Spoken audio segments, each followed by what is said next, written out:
देखिए, जो राजस्थान का बजट कल पेश किया मुख्यमंत्री ने, उसमें बजट लीक हो गया। इससे बड़ा दुर्भाग्य नहीं हो सकता कि 8 मिनट तक पुराना बजट पढ़ गए। उसके बाद अधिकारी दीर्घा से लोग पर्ची भेजते हैं, मुख्य सचिव कान में कहते हैं, सीएम को माफी मांगनी पड़ती है। तो इसका मतलब साफ साफ है कि अधिकारी राजस्थान की सरकार को चला रहे। जो हम आरोप लगा रहे हैं वो सही है, और बीजेपी को भी पता नहीं लगा। ऐसा नहीं भारतीय जनता पार्टी को बजट लीक का पता लग गया, वो भी 8 मिनट तक सुनती जा रही थी।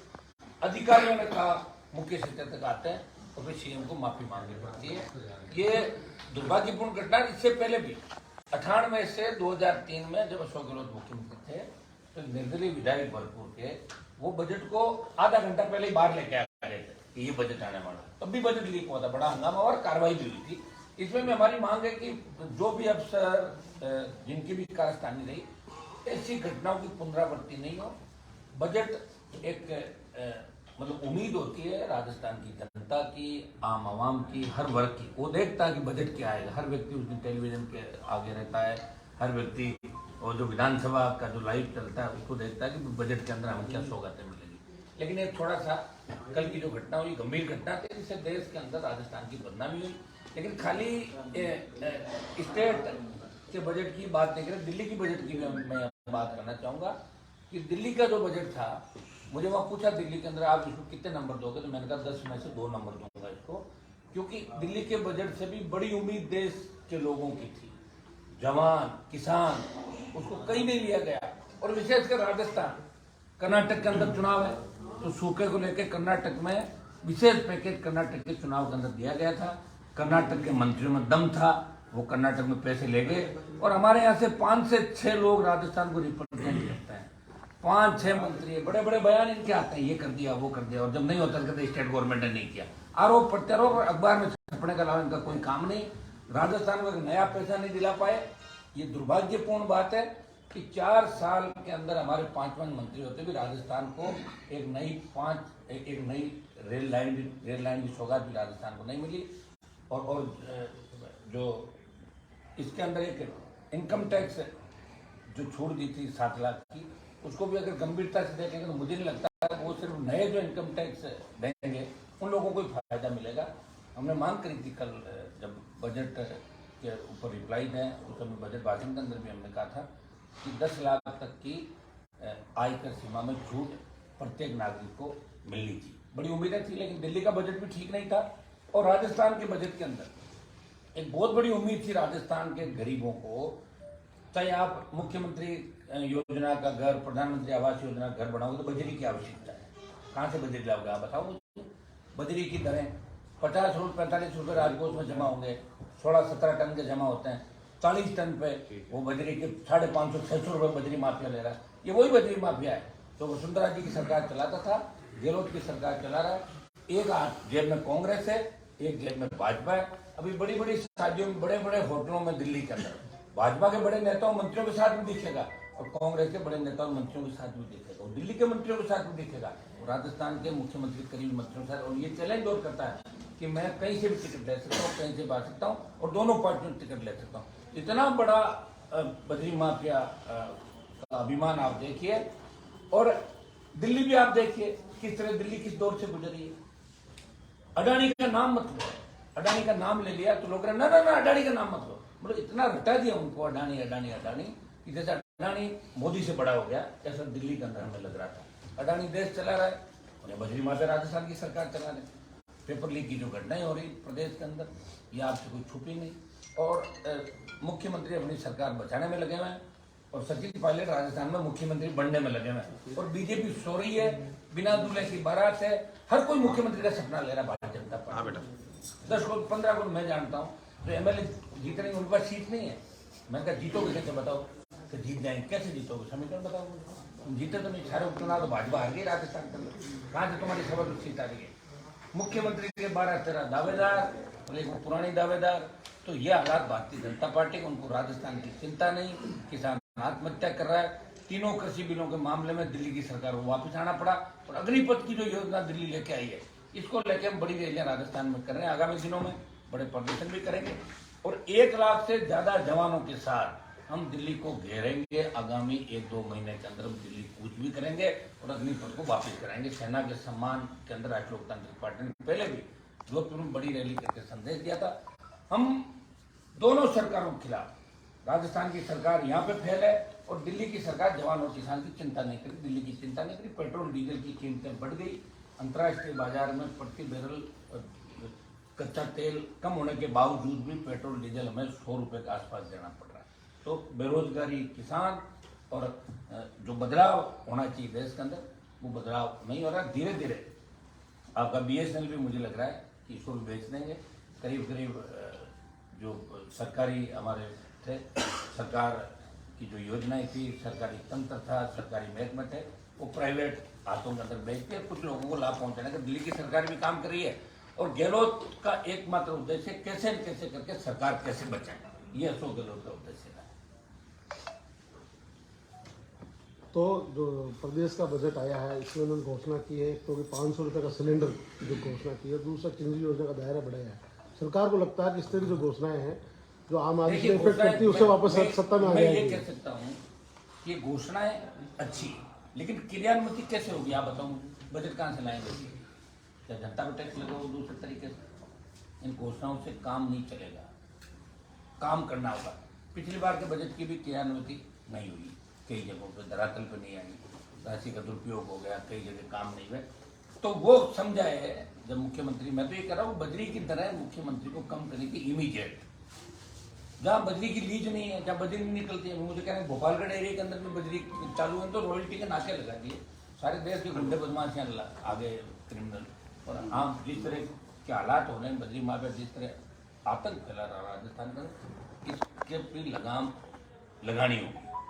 CM की सरकार मुझे लग रहा है कि बिल्कुल वेंटिलेटर हो गई। जिस तरह गलत बजट पढ़ा गया, बजट लीक हो गया, इससे मुझे नहीं लगता आने वाले समय में हालात ठीक होंगे।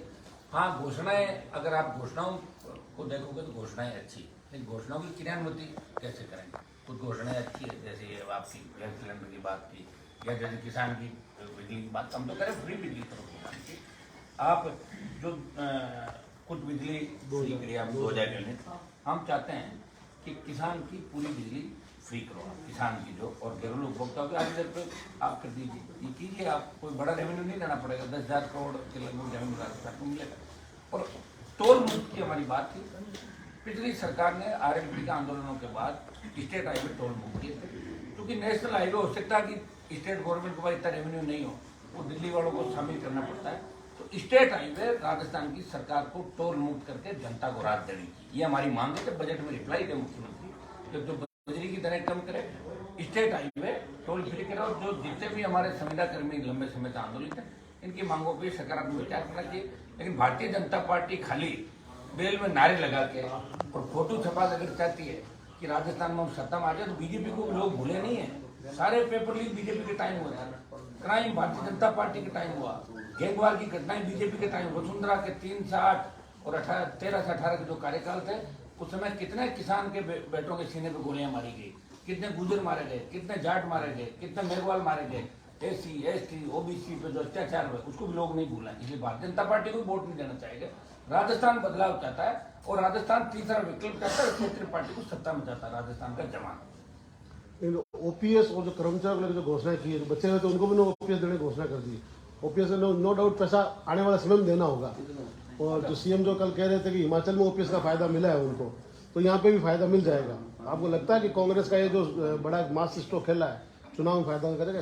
तो सारी चुनाव के टाइम में कांग्रेस बीजेपी इनका काम ही होता है। नहीं, OPS से फायदा मिलेगा क्या कांग्रेस को? मेरी बात सुनो, उसका मुझे नहीं पता कि फायदा मिलेगा। ये तो चुनाव के टाइम में पता लगता है किसका फायदा मिला किसका नहीं मिला। आप देखते हो लोग काम भी कराते हैं, हार जाते हैं।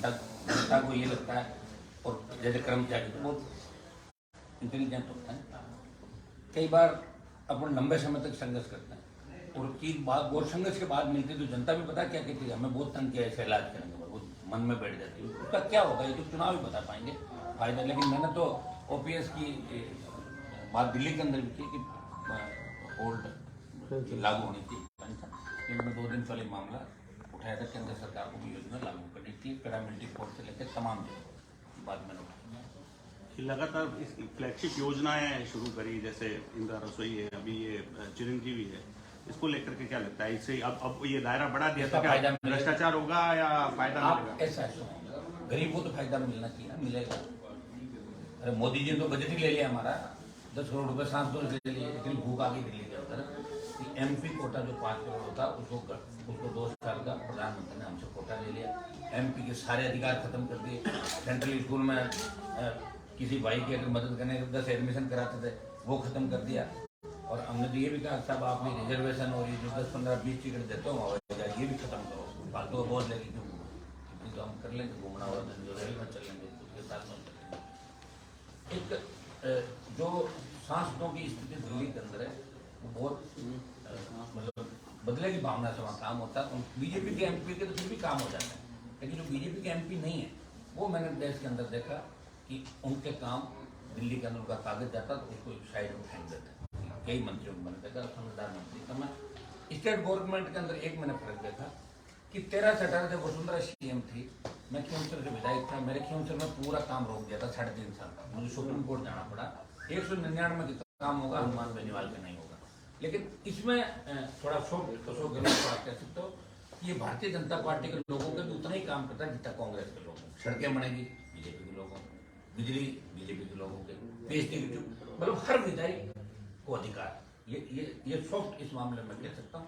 और मैंने ये सदन में भी कहा था कि बीजेपी के लोगों ने ज्यादा दुर्भावना से काम किया, बदले की भावना से अशोक गहलोत भी काम करते हैं। बेटा हारने के बाद ये विचलित हो गए। 98 में 3 और 8 से 13 का जो कार्यकाल था, ये कार्यकाल बिल्कुल अलग है। बेटा स्थापित नहीं हो पाए राजनीति में, पायलट सरकार गिरा रहे थे परेशानी के अंदर, सारे जितने चोर बदमाश थे उनको खुली छूट दे दी। कई मिनिस्टर तो घर पे स्टोर लगा के, जिस तरह उनके जैसे प्रसादी लाल मीणा इसका बेटा, 5-7 लोग तो ऐसे हैं कि रेट तय करेगा, आप इतना पैसा दो बनते हैं कोर्ट की। ये हो रहा तबादला उद्योग चल रहा है राजस्थान के अंदर, ये इनकी मजबूरियां। इनका ये जो कार्यकाल है उन दोनों कार्यकाल की तुलना में अलग तरीके से देखा जाएगा, बहुत कमजोर कार्यकाल CM का राजस्थान के अंदर है। लेकिन अगर गरीबों के फायदे की कुछ योजना है और वो लागू होती है तो निश्चित रूप से गरीब को फायदा होता है। इसमें पॉलिटिक्स हम नहीं करते। केंद्रीय मंत्रियों की कितनी बड़ी विफलता मानते हैं जो कुछ नहीं ले पाए? पूरी विफलता शेखावत है, चौधरी है, पूरी विफलता। 24 में राजस्थान की जनता सबक सिखाएगी उनको। मैंने बता दिया ना आपको कि 24 के अंदर जीतने में बहुत जोर आएगा, चाहे कोई भी राजस्थान के केंद्रीय मंत्रियों को लोकसभा पहुंचने में बहुत जोर आएगा 24 के अंदर, चाहे की हवा हो चाहे किसी की। राजस्थान में इस साल चुनाव है, क्या RLP 200 विधानसभा में चुनाव लड़ेगी? RLP ने पहले ही स्टैंड क्लियर कर दिया। RLP राजस्थान का पहला दल है और गहलोत और बीजेपी ने RLP को तोड़ने का बहुत प्रयास किया। BTP को तोड़ दिया, BSP को तो पूरा हाथी समेत ले गए कांग्रेस वाले, और आपका वो चली गई लोकदल, चला गया कांग्रेस की गोदी में। कम्युनिस्ट एक बार भागे उधर, एक बार इधर, और लास्ट में कांग्रेस के अंदर। तो RLP है जिसने राजस्थान का मान सम्मान और इज्जत बचाई, तीसरे मोर्चे के रूप में खड़ी है। जब दोनों पार्टी आपस में हाथ मिला लेती है तो RLP बोलती है। चाहे प्रताप सिंह का परिवहन घोटाला हो, कांग्रेस BJP हाथ मिला लेती है, आंखों में इशारे होते हैं, RLP बोलती है।